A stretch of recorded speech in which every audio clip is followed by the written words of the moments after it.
Hello, this is the Bible in fewer words. We are Carol and Steve Wells. This is episode 34, Exodus, chapters 22 and 23. Hi, Steve. Hi, Carol.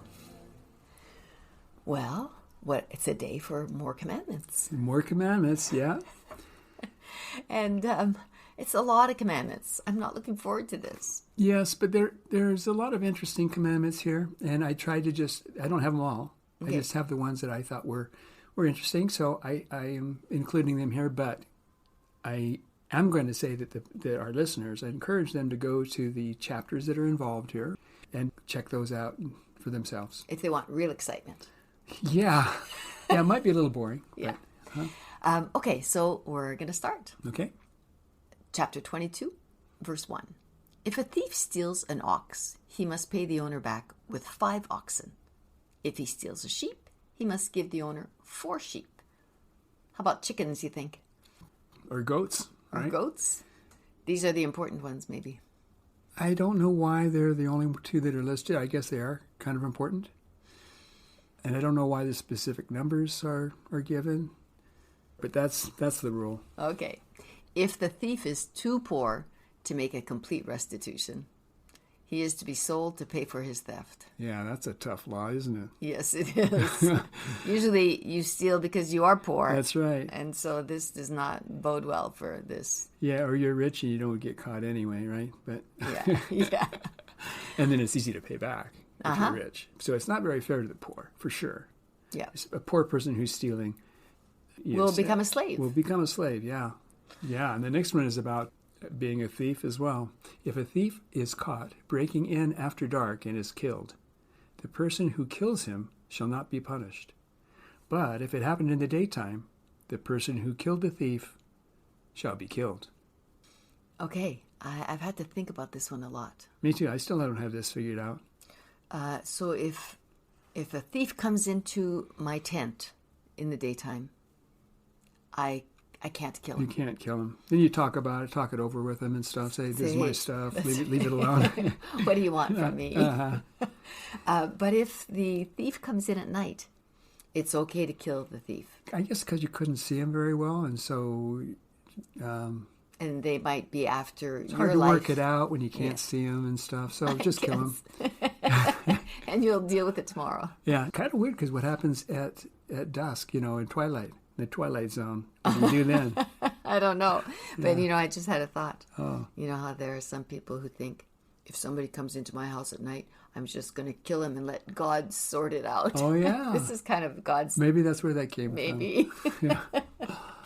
Okay, verse 16. If you entice an unmarried woman to have sex with you, then you must marry her, unless her father refuses to give her to you, in which case you must pay him the going rate for virgins. Assuming she was a virgin. And that would be an interesting thing to know, what the going rate for virgins is. Yeah. And I took a little liberty there with the translation. It's not exactly what it says, but that's what I think it means. Okay, and so he would be paying the father to let this man marry her, right? It's not just for the incident of having sex with her. Okay, ordinarily what would happen is you entice somebody, you seduce someone, and then you have sex with them, and then you have to marry him. Okay. That's the rule. Yeah. But if the father doesn't allow that, then you pay the father instead. Whatever... You mean you pay the father so that you can marry her? No, you just pay him. Oh, really? It's not really a problem for her. Uh-huh. This is an embarrassment to the father. Of course. Yeah. So you have to pay the father for the use of his daughter for the one night in the tent. Right. Of course, now she can't marry anybody because she's no longer a virgin. Oh my God. See, I thought it was you pay the dad so that you can marry her. But no, that's not the deal. We may not get this entirely sorted out, but I think that's it. You marry her or pay the father. Okay. The next one's clear, though. Yes, you want to take that one? The next one is in the King James Version, thou shalt not suffer a witch to live. But I just have kill witches, because that's what it means. Yes, it does. Which sometimes I feel like a witch a little bit. Uh-huh. That's all you're going to say there. Like... But I don't kill you anyway. No, you don't. I think that witches get a bad rap. Well, in any case, this has been something that a lot of witches were killed because of this verse. Yes.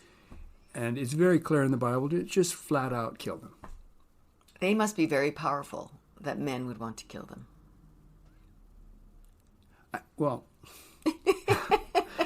We're not going to go there. And Santa has a long beard. I don't really think there are witches, so... Okay. Verse 19. Kill anyone who has sex with an animal. Okay, well, that gets better. Okay. It seems like counseling would be a better idea. Yes. What is your problem? Yeah. You are really lonely. Yeah. Okay, we could just let that one go, you think? I think so, yeah. All right. The next one is kill anyone who sacrifices to another god. So, there are other gods. There are other gods, but don't sacrifice to them. No. It reminds me of the first commandment. I am the Lord thy God. Thou shalt not have other gods before me. Mm-hmm. That is furthering that one. And then we have a good rule. A good rule. Be kind to strangers, widows, and fatherless children. Or God will hear their cry, kill you with a sword, and make your wives widows and your children fatherless. Okay? He's going to create widows and fatherless children. Yeah, anyway, it's there. Okay, got another one here about polytheism. Don't revile the gods or curse rulers. So that's a weird one. Yeah, that one is you'll often hear that one quoted because it has to do with politics, right? If you don't like the president or your governor or whatever, you're not supposed to curse them, and so or say bad things about them. Yeah, we should apply that rule today. Yeah, sometimes depends. Yeah. Okay, and verse 29: give your firstborn sons to God. Also, give your fruit, liquor, and firstborn animals to God.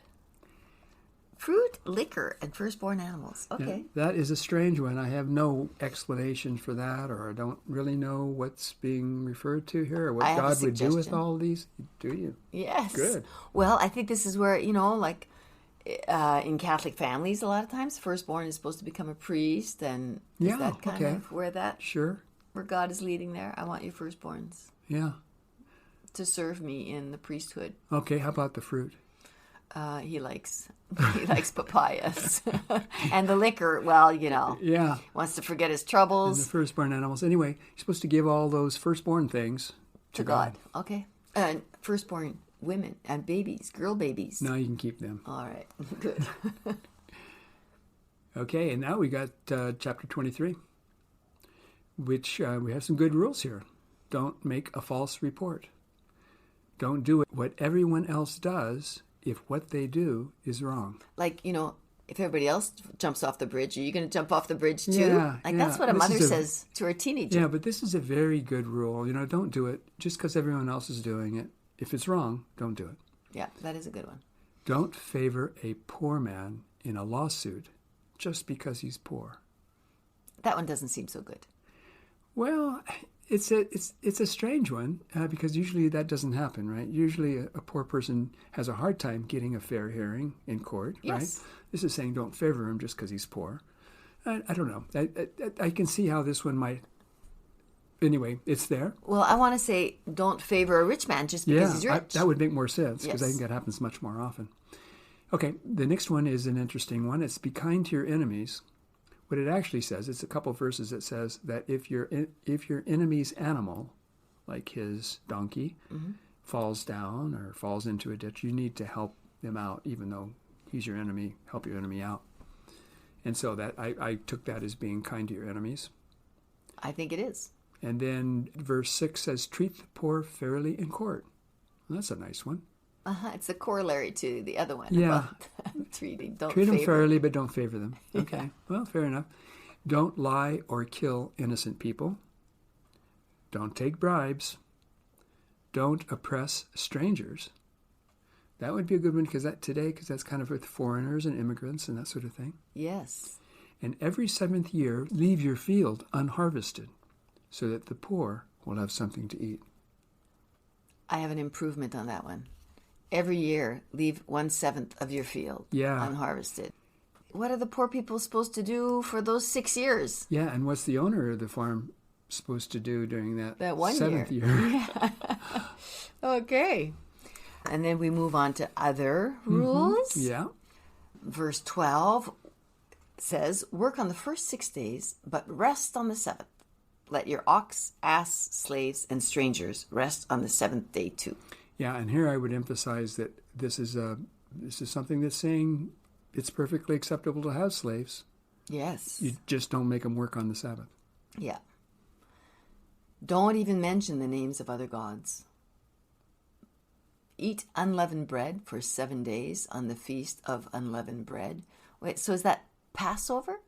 This is a feast of unleavened bread. Happens once a year, and it's to commemorate the Exodus. Oh, okay. Sorry, I got mixed up there. That's okay.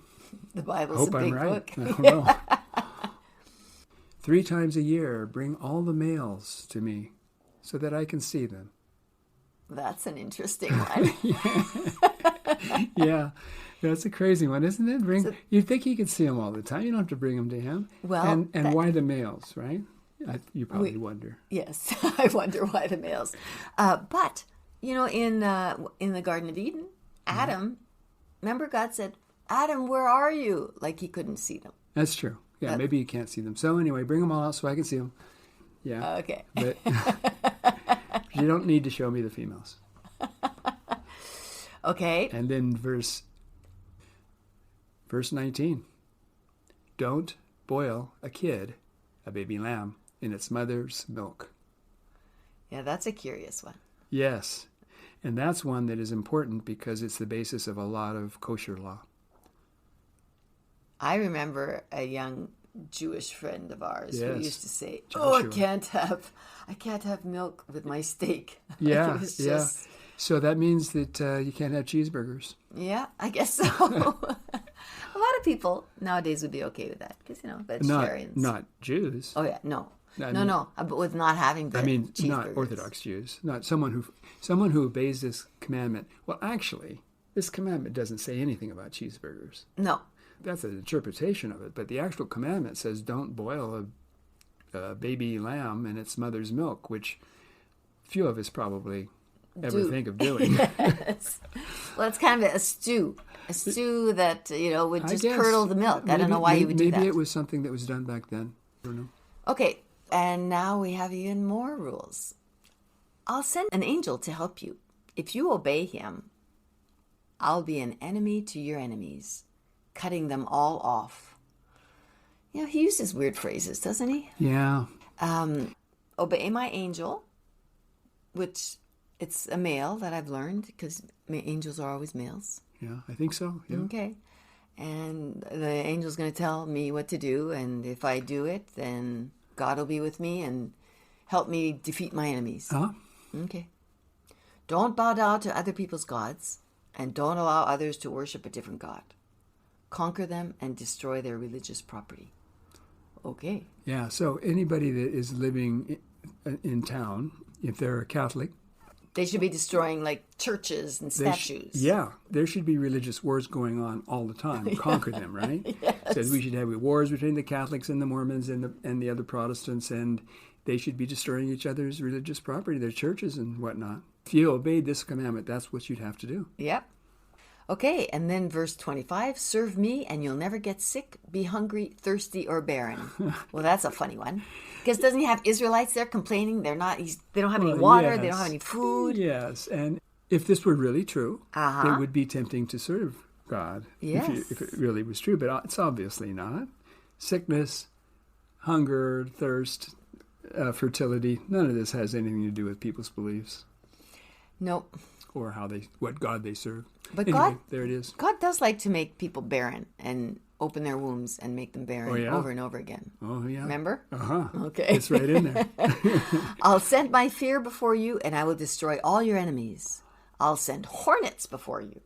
Stay away from those that believe differently than you. Don't make treaties with them or allow them to live in your land. Yeah, that's so. That's horrible advice, isn't it? Yes, it is like bubbles over your town, and only the people who think like Or it would you. be a fortress that you would have to defend against anyone. You wouldn't allow anyone in unless they believed like you. I guess you have a little interview with him first. I don't think so. I think you just kill him. Oh, you just kill him. Okay. Yeah. Don't want to go there.